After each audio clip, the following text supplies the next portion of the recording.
बिस्मिल्लाहिर्रहमानिर्रहीम। Students, colloids. Colloid हमारा topic.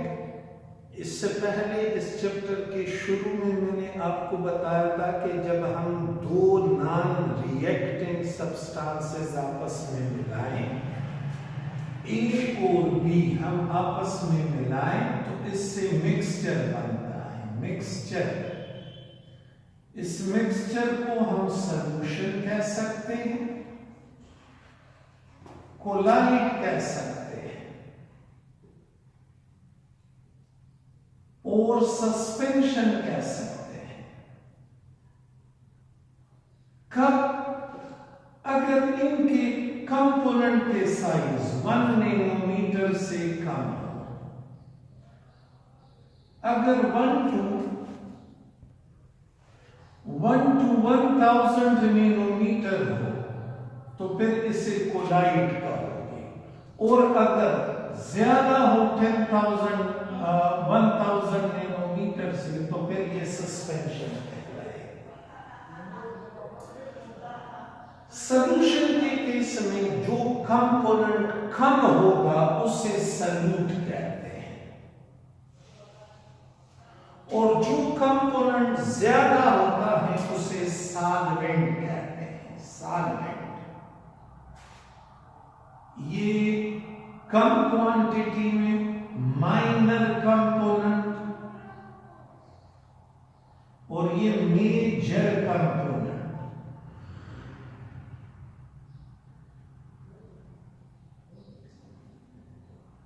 Collide solute कहलाता है डिस्पर्स्ड फेज।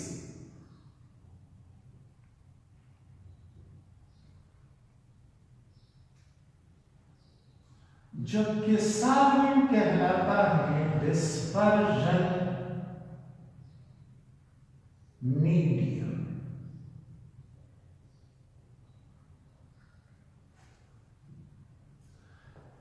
सॉल्यूट,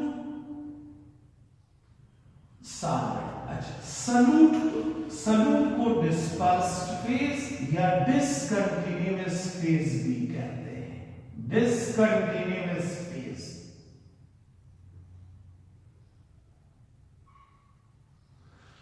जबकि डिस्पर्जन मीडियम यानी सॉल्वेंट को कंटिन्यूअस फेज कहते हैं।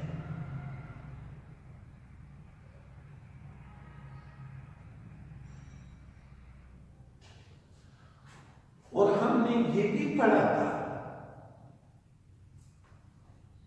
कि let me tell you again, solute minor component, solvent major component, solution। Colloid के केस में सॉल्यूट को डिस्पर्स्ड फेज कहोगे या डिसकंटिन्यूअस फेज। सॉल्वेंट यानी जो मेजर कंपोनेंट है उसे डिस्पर्जन मीडियम कहोगे या कंटिन्यूअस फेज कहोगे। इन केस ऑफ कोलाइड इस सस्पेंशन को बीच से आता है। अच्छा, हमने इनका क्लासिफिकेशन भी पढ़ा था कि इन्हें दो तरह से क्लासिफाई किया जाता है on the basis of physical states. ये हम पहले पढ़ चुके हैं। इसके 8 टाइप्स हैं, वो टेबल भी मैंने आपको लिखवाया है। And on the basis of interaction, किसके बीच इंटरेक्शन? इस और इस में इंटरेक्शन। इसकी 2 किस्में हैं। एक को कहते हैं लायोफिलिक, जबकि दूसरे को कहते हैं लायोफोबिक। लायोफिलिक मीन्स अगर इन दोनों में इंटरेक्शन हो तो ये लायोफोबिक, और अगर ये डिस्पर्जन मीडियम वाटर हो तो लायोफोबिक कहलाता है लायोफिलिक कहलाता है हाइड्रोफिलिक। और अगर इस लायोफिलिक या हाइड्रोफिलिक कोलाइड को रिवर्सिबल कोलाइड भी कहते हैं।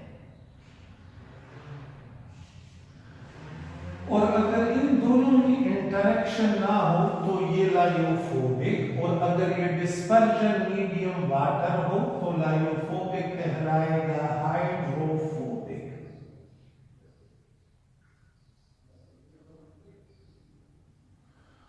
और इसे इरिवर्सिबल कोलाइड भी कहते हैं।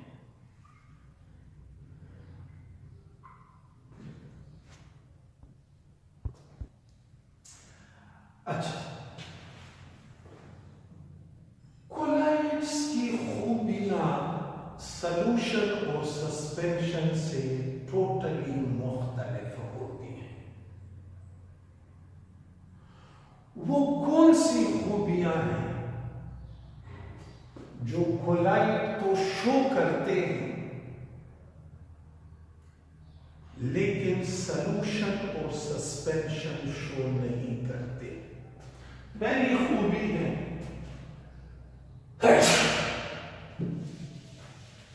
इनकी ऑप्टिकल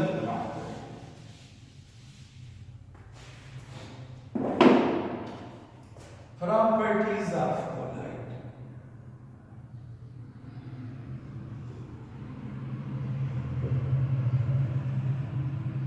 इनकी ऑप्टिकल प्रॉपर्टीज,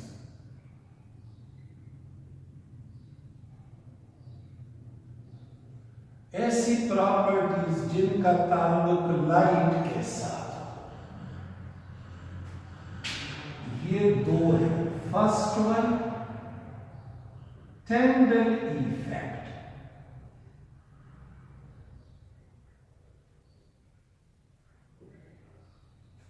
और सेकंड है colour. But first let me draw a colloid. ये dispersion medium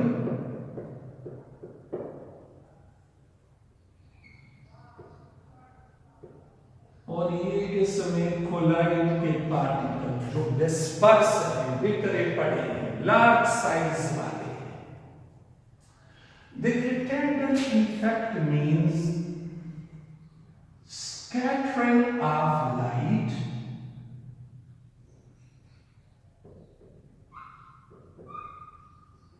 light by particles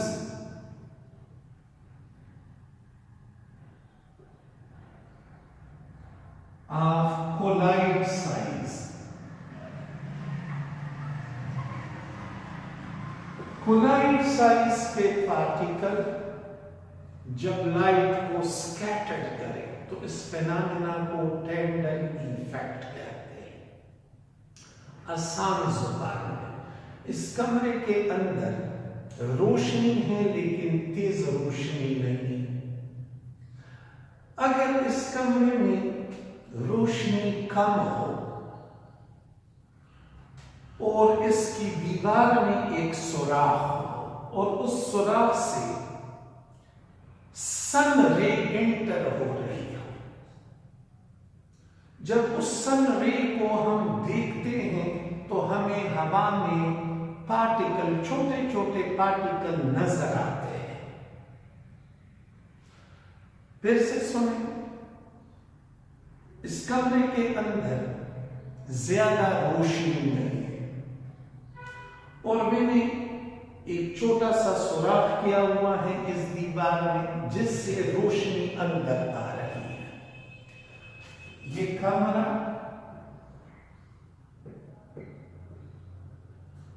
अंदर ज्यादा रोशनी नहीं है, यहां पे एक होल है और इससे लाइट सन रे एंटर हो रही है। जब हम इस सन रे में देखते हैं ऐसे तो हमें यहां पे छोटे छोटे पार्टिकल नजर आते हैं जो हवा में इधर उधर फिरते रहते हैं। इस फिनोमेना को टेंडल इफेक्ट कहते हैं। ये पार्टिकल अब भी मौजूद हैं लेकिन अब ये हमें नजर नहीं आ रहे। क्यों नहीं आ रहे? क्योंकि स्ट्रॉन्ग बीम ऑफ लाइट नहीं है। रात के वक्त जब आप गाड़ी के हेडलाइट्स को ऑन करते हो, उन हेडलाइट को आप देखे, साइड से देखे, तो आपको रात के वक्त हेडलाइट के इर्द गिर्द पार्टिकल नजर आते हैं। इस फेनोमेना को कहते हैं टेंडल इफेक्ट। वो पार्टिकल मौजूद होते हैं, जब उस पर रोशनी पड़ती है तो उससे रोशनी बिखर जाती है और यूं वो हमें विजिबल हो जाते हैं। बिल्कुल इसी तरह कोलाइड करते हैं। कोलाइड में ये जो पार्टिकल्स हैं ये हमें नजर आते हैं बिल्कुल ऐसे ही जैसे कि स्ट्रॉन्ग बीम ऑफ सनलाइट में हमें हवा में पार्टिकल नजर आते हैं। अगर इस कोलाइड के ऊपर आप लाइट थ्रो करोगे और एक राइट एंगल से इसे देखोगे तो ये कोलाइड पार्टिकल आपको नजर आएंगे। This effect is called Tyndall effect. Sky का जो ब्लू कलर है, it is also due to Tyndall effect. कैसे? This is sun, this is earth. जब सनलाइट आती है तो यहां पार्टिकल होते हैं, कोलाइड साइड। बाकी सारे रेडिएशन गुजर पाते हैं इन पार्टिकल से, सिर्फ ब्लू फोटॉन इनसे पास नहीं होता और रिफ्लेक्ट हो जाता है। This is photon of blue colour. Blue photon इनसे पास नहीं होता इन पार्टिकल से जो यहां पे मौजूद है, ऊपर की जानिब रिफ्लेक्ट हो जाते हैं। यूं ये ऊपर वाला पूरा का पूरा हिस्सा हमें ब्लू नजर आता है।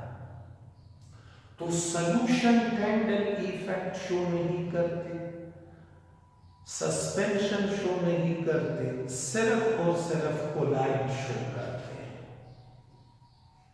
सेकंड है कलर। अगर मैं डिस्पर्स्ड फेस एक ही रखूं, सपोज सिल्वर रख लेता हूं, सिल्वर पानी में डाल देता हूं और यही सिल्वर पानी में डाल देता हूं, लेकिन पहले इसका जो साइज है ये फर्ज करें 500 नैनोमीटर है और अब इस सिल्वर का साइज 600 नैनोमीटर है। सिल्वर इन वाटर, फर्क है इनके साइज में। तो ये सिल्वर इन वाटर और ये सिल्वर इन वाटर, इनके कलर एक जैसे नहीं होंगे, मुख्तलिफ होंगे। कंपोजिशन सेम है लेकिन कलर मुख्तलिफ है। Suppose this is green while this is red। दो एक जैसी चीजें मैंने मिलाई लेकिन उनका कलर मुख्तलिफ हुआ। जबकि सॉल्यूशन में अगर कंपोजिशन सेम हो तो कलर बिल्कुल एक जैसा हो। दूसरी खूबी है इनकी काइनेटिक प्रॉपर्टी।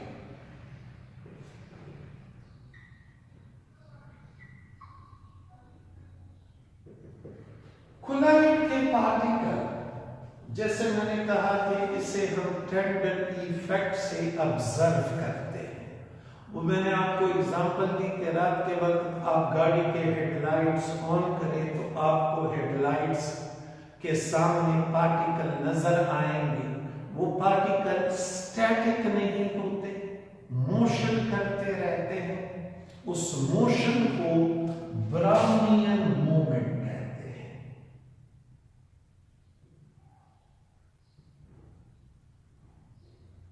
तो कोलाइड पार्टिकल मोशन करते हैं, स्टैटिक नहीं होते। उनकी इस मोशन को ब्राउनियन मूवमेंट कहते हैं।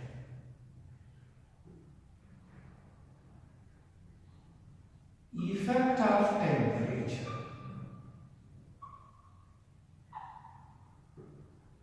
Effect of temperature this is very very interesting. जब आप सॉल्यूशन का टेम्परेचर इंक्रीज करते हो तो सॉल्युबिलिटी इंक्रीज हो सकती है, डिक्रीज हो सकती है, दोनों पॉसिबिलिटी। लेकिन जब आप कोलाइड का टेम्परेचर इंक्रीज करोगे, जब आप कोलाइड का टेम्परेचर इंक्रीज करोगे, सॉल्युबिलिटी हमेशा डिक्रीज होगी। कोलाइड की सॉल्युबिलिटी इनवर्सली रिलेटेड होती है टेम्परेचर के साथ। ब्लड एक कोलाइड है। अगर कपड़ों पे खून के चींटे पड़ जाए तो उसे गर्म पानी से रिमूव नहीं करवाना है, बल्कि ठंडे पानी से। क्यों? क्योंकि ब्लड कोलाइड है। जब आप गर्म पानी डालोगे तो वो उसके साथ ही चिपक जाएगा, रिमूव नहीं होगा। Filtration.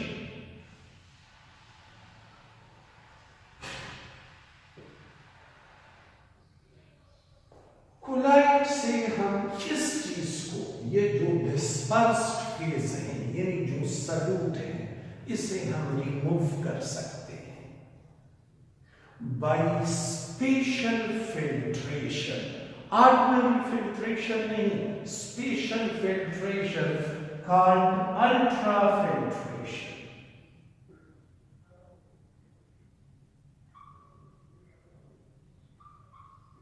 Ultra filtration, ultra filtration की मदद से हम कोलाइड से पार्टिकल रिमूव कर सकते हैं। जो फिल्टर पेपर यूज होता है, उस फिल्टर पेपर को माइक्रोन फिल्टर पेपर कहते हैं। Micron filter paper.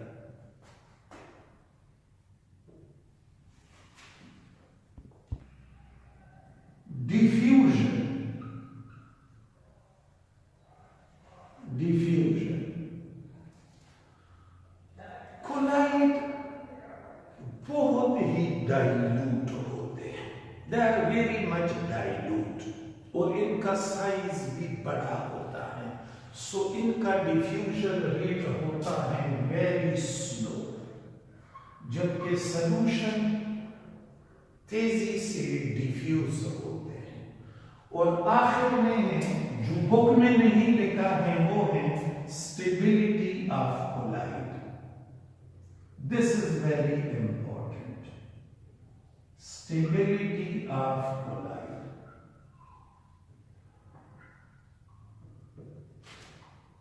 कोलाइड में इतने बड़े बड़े पार्टिकल, और फिर भी ये स्टेबल है, यानी ये पार्टिकल नीचे बैठते नहीं हैं, तो आखिर वजह क्या है? रीजन है 3 फैक्टर। पहला फैक्टर है लाइट चार्ज।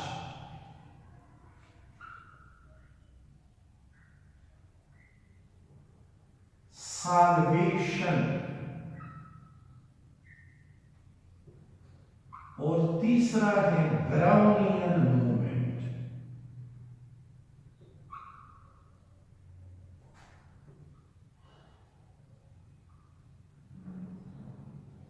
ये 3 फैक्टर कंट्रीब्यूट करते हैं to stability of colloid. Light charge का मतलब है एक जैसा चार्ज। देखो ये और ये, इन पे एक जैसा चार्ज होगा। वो चूंकि ये एक जैसे पार्टिकल हैं, तो एक जैसा चार्ज होगा, या पॉजिटिव होगा या नेगेटिव होगा।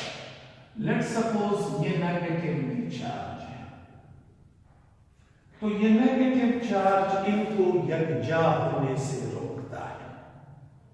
एक ही।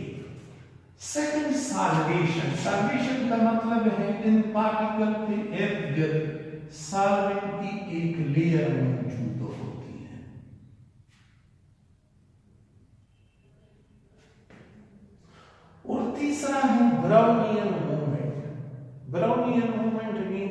एक जगह पे रुकते नहीं है, कभी एक साइड पे चले जाते हैं, कभी दूसरे से। अगर इस साइड से इससे ज्यादा वाटर मॉलिक्यूल हिट करें तो ये इस जानिब जाएंगे, अगर ऊपर से ज्यादा वाटर मॉलिक्यूल इसे हिट करे तो ये नीचे की जानिब आएंगे। तो ये 3 फैक्टर कंट्रीब्यूट करते हैं टू स्टेबिलिटी ऑफ कोलाइड। तो colloids are stable due to light charge, solvation means solvent layer colloid molecule के इर्द गिर्द अरेंज होती है। और तीसरा है ब्राउनियन मूवमेंट। ये एक ईटा पेपर में एमसीक्यू है कि colloids are stable due to, तो colloids are stable due to all these 3 factors: light charge, solvation and Brownian moment।